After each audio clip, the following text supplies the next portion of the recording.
கால சர்ப்ப தோஷம் அப்படின்னு பிரித்துடுறாங்க.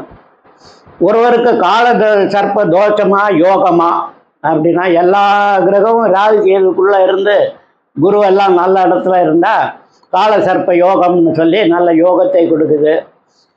இல்லைன்னா பாதி கிரகம் வெளியே பாதி கிரகம் உள்ள வெளியே அப்படியெல்லாம் இருந்தால் கால சர்ப்ப தோஷம்னு சொல்கிறாங்க. இந்த கால சர்ப்ப தோஷம், இந்த கால சர்ப்ப யோகம் அப்படின்னு சொல்கிறது எப்படின்னு கேட்டிங்கன்னா, இந்த வாழ்க்கையில் நம்ம ஏதாவது ஒரு சர்ப்பங்களை பாம்புகளுக்கு ஏதாவது தோஷம் பண்ணியிருந்தால், இந்த ஜென்மத்திலையோ கழிஞ்ச ஜென்மத்திலையோ பண்ணியிருந்தால் அதனுடைய பலனாக இந்த ஜென்மத்தில் நம்ம வாழ்க்கையில் எல்லாத்தையும் தடங்கல் பண்ணிடும். திருமண தடங்கள், குழந்தை பிறகுறது தடங்கள், வேலையில் தடங்கள், இப்படி பல்வேறு விதமான வாழ்க்கையில நம்ம போட்டு வடைக்கிட்டோம். அதுக்கே போய் நேரே போய் இந்த காளகஸ்திக்கு போய் சாமி கும்பிட்டு அங்கே போய் ருத்ரா அபிஷேகம் எல்லாம் பரிகாரம் எல்லாம் பண்ணிட்டு வராங்க. சாதாரண ஜாதகத்தை பார்த்தோன்னா இவங்களுக்கு தோஷம் இருக்கா இல்லையா, சர்ப்ப தோஷம் இருக்கா இல்லையா அப்படின்னு பார்த்தீங்கன்னா, இந்த நம்ம ஜாதகத்தில் 12 கட்டத்தையும் சரம் திரம் உபயம்னு பிரித்துடுறோம்.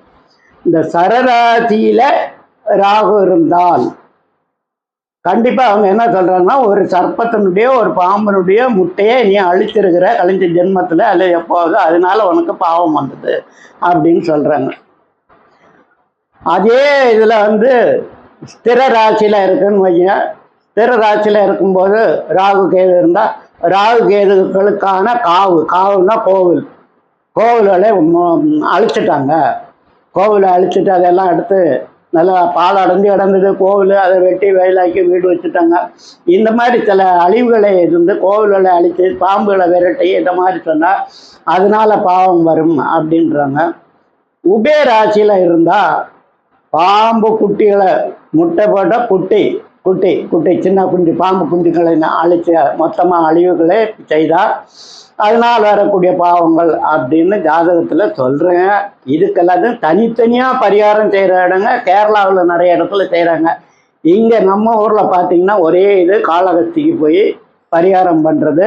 அப்படி இல்லைன்னா சர்ப்ப தேவதைகள் நாகவல்லி அம்மன் கோவில் எல்லாம் போய் சர்ப்பம் இருக்கக்கூடிய அம்மன் கோவில், இப்போ கருமாரி அம்மன் கோவிலுக்கு போனோம்னா பின்னால் ஒரு சர்ப்ப காவு இருக்கும், அங்கே போய் முட்டை வாங்கி பால் வச்சு பரிகாரம் பண்ணுறது.